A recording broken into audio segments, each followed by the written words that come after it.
रूस के पास जहां भारत के लिए एक बड़ी ही कीमती चीज आ गई है, तो वहीं दूसरी तरफ स्क्रीन पर आप देख सकते हैं भारत का अपना एटॉमिक क्लॉक अब बनकर तैयार हो गया है। 2025 में क्या हर फोन से जीपीएस को हटा दिया जाएगा तो इसकी जगह पर क्या आएगा? वहीं दूसरी तरफ रूस के पास आखिर कौन सा नया हथियार है जो भारत को चाहिए? जियोपॉलिटिक्स में बहुत कुछ चल रहा है, हमेशा की तरह जानने को मिलेगा बहुत कुछ। आइए जानते हैं इन खबरों को विस्तार से। ऐसा है कि कल भारत ने एक बड़ा मिशन में सफलता पाई है। इसरो की एक बहुत ही महत्वपूर्ण उपलब्धि है। इसरो ने बुधवार सुबह सफलतापूर्वक एक नया नेविगेशन सैटेलाइट लॉन्च किया। यह मिशन इसरो के 100वें मिशन के रूप में इतिहास में दर्ज हो गया है। इस उपलब्धि को वर्तमान अध्यक्ष एस सोमनाथ के नेतृत्व में पूरा किया गया। इस सैटेलाइट का उद्देश्य भारत और इसके आसपास के क्षेत्रों में एडवांस नेविगेशन सेवाएं प्रदान करना है। ये मिशन श्रीहरिकोटा के सतीश धवन अंतरिक्ष केंद्र से GSLV रॉकेट के माध्यम से लॉन्च किया गया। इसरो के लिए ये क्षण और भी खास था क्योंकि नए अध्यक्ष वी नारायणन के कार्यभार संभालने के बाद ये उनका पहला मिशन था। उन्होंने 13 जनवरी 2025 को पदभार ग्रहण किया था। इससे पहले 30 दिसंबर 2024 को इसरो ने अपना 99वां मिशन पूरा किया था, जिसमें अंतरिक्ष में ये यानों को जोड़ने का सफल प्रयोग कर पाए थे। इसरो के चेयरमैन ने इस ऐतिहासिक क्षण पर अपनी खुशी जाहिर करते हुए कहा, 2025 में हमारे मिशन की सफलता का ऐलान करते हुए मुझे गर्व हो रहा है। ये इसरो का 100वां मिशन है जो हमारी टीम की कड़ी मेहनत और समर्पण का परिणाम है। सैटेलाइट लॉन्च की तैयारी मंगलवार को शुरू हो गई थी। लॉन्च से पहले 27 घंटे का काउंटडाउन चला और अंततः बुधवार सुबह 6:23 पर रॉकेट ने उड़ान भरी। यह GSLV रॉकेट की 17वीं उड़ान थी जिसमें स्वदेशी क्रायोजेनिक इंजन का इस्तेमाल किया गया। लॉन्च के करीब 19 मिनट बाद सैटेलाइट को सफलतापूर्वक भू समकालिक स्थानांतरण कक्षा में स्थापित कर दिया गया। ये नया सैटेलाइट भारत के स्वदेशी navigation system navigation with Indian constellation नाविक का हिस्सा है। नाविक भारत का अपना GPS जैसा नेविगेशन सिस्टम है जो 1500 किलोमीटर के दायरे में सटीक नेविगेशन सेवाएं प्रदान करता है। इस सिस्टम का पहला सैटेलाइट NBS-0129 मई 2023 को लॉन्च किया गया। नया सैटेलाइट NBS-02 नाविक के तहत दूसरा सैटेलाइट है। NBS-02 कई महत्वपूर्ण कार्यों में सहायक होगा। ये भूमि, वायु, समुद्र में नेविगेशन सेवाओं को बेहतर बनाएगा। साथ ही यह कृषि क्षेत्र में किसानों को सटीक जानकारी प्रदान करेगा, जहाजों और वाहनों की निगरानी में मदद करेगा और मोबाइल लोकेशन सेवाओं को सुदृढ़ करेगा। इसके अलावा ये सैटेलाइट IoT आधारित एप्लीकेशन और आपातकालीन सेवाओं में भी उपयोगी साबित होगा। NBS-02 सैटेलाइट को बेंगलुरु के UR राव सैटेलाइट सेंटर में तैयार किया गया। इसका वजन 2250 kg है। इसमें L1,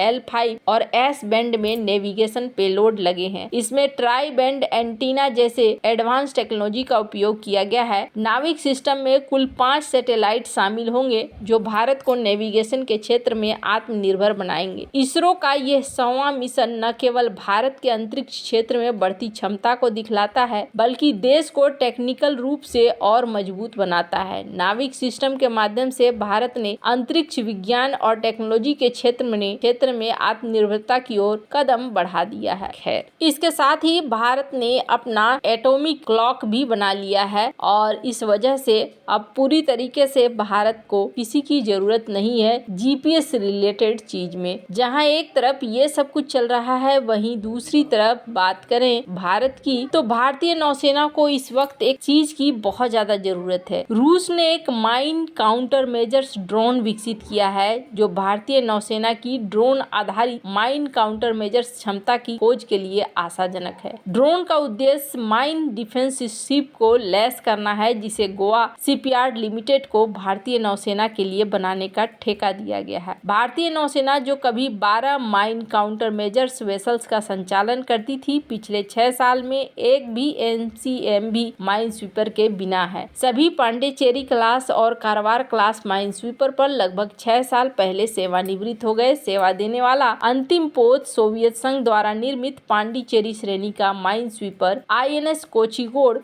13 अप्रैल 2019 को सेवा मुक्त कर दिया गया। मूल रूप से सोवियत संघ से खरीदे गए और बाद में स्वदेशी रूप से उन्नत किए गए ये माइनस्वीपर भारतीय नौसेना की माइन काउंटर मेजर क्षमताओं के लिए महत्वपूर्ण थे। हालांकि उन्हें उम्र बढ़ने के कारण चरणबद्ध तरीके से हटा दिया गया और कोई प्रतिस्थापन नजर नहीं आ रहा था। नौकरशाही, देरी, विफल वार्ता, बदलती खरीद नीति, विकसित होती टेक्नोलॉजी के शिकार हो गए। भारतीय रक्षा मंत्रालय ने 2008 में प्रतिस्थापन माइनस्वीपर की खरीद शुरू की, जब उसने दक्षिण कोरिया के कांगनाम कॉर और इटली के इंटरमरीन, यूएसए के नॉर्थरोप ग्रुमन और स्पेन के इजहार और फ्रांस के डीसीएन से बातचीत करी। खरीद प्रक्रिया के हिस्से के रूप में रक्षा मंत्रालय ने दक्षिण कोरिया की कंगनम कॉरपोरेशन और इटली की इंटरमरीन को चुना, क्योंकि ये सभी टेक्निकल आवश्यकताओं को पूरा करती थी। कंगनम कॉरपोरेशन अधिक प्रतिस्पर्धी मूल्य प्रस्ताव के साथ विजेता बनकर उभरी। अक्टूबर 2011 तक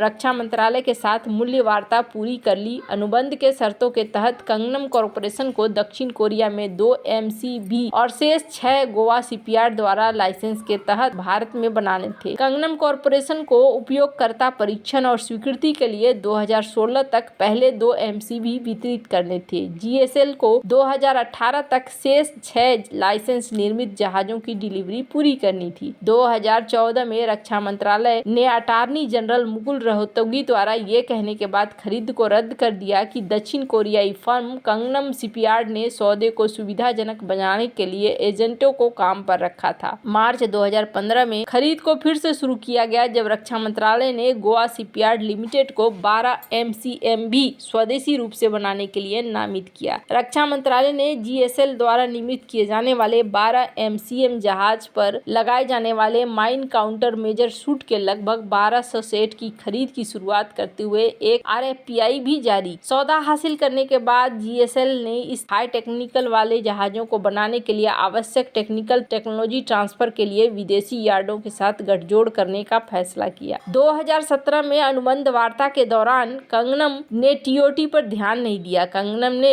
यहाँ पर प्रदर्शन निर्माण की देखरेख के लिए प्रदर्शन गारंटी देने से इनकार कर दिया। साल के अंत तक वार्ता विफल हो गई और आखिरकार यहाँ पर देखने को मिल रहा है कि अब यहाँ पर नई चीजें आ रही है। 6 नवंबर 2019 को मॉस्को में 19वें IRIGC MNMTC के दौरान रूस ने कथित तौर पर अपने प्रोजेक्ट 12701 जहाजों के GSL में स्थानीय निर्माण के लिए TOT की पेशकश की। ये प्रस्ताव ड्रोन के उपयोग में भारत की नौसेना की रुचि के अनुरूप था। प्रोजेक्ट 12701 माइनस्वीपर्स को आधुनिक समुद्री खानों से निपटने के लिए डिजाइन किया गया है, जिन्हें समुद्री जल क्षेत्रों में पानी और मिट्टी दोनों में लगाया जा सकता है। इस मामले में जहाज खतरे में प्रवेश नहीं कर सकते हैं। जहाजों में वैक्यूम इंजन निर्मित मोनोलिथिक फाइबर ग्लास का एक अनूठा, दुनिया में सबसे बड़ा पतवार है। ऐसे केस का द्रव्यमान धातु से कम होता है, जबकि इसकी ताकत काफी बढ़ जाती है। ऐसा केस जंग के लिए अति संवेदनशील नहीं होता है और परिचालन मानकों के अधीन सेवा जीवन व्यवहारिक रूप से असीमित होता है। खैर, ये भारत के लिए बहुत ज्यादा जरूरी था। माना जा रहा है कि 12 MCMV का निर्माण 8 साल की अवधि में किया जाना है और अभी ये प्रोजेक्ट भारत के हाथ लगा है। इस प्रोजेक्ट के बाद भारत को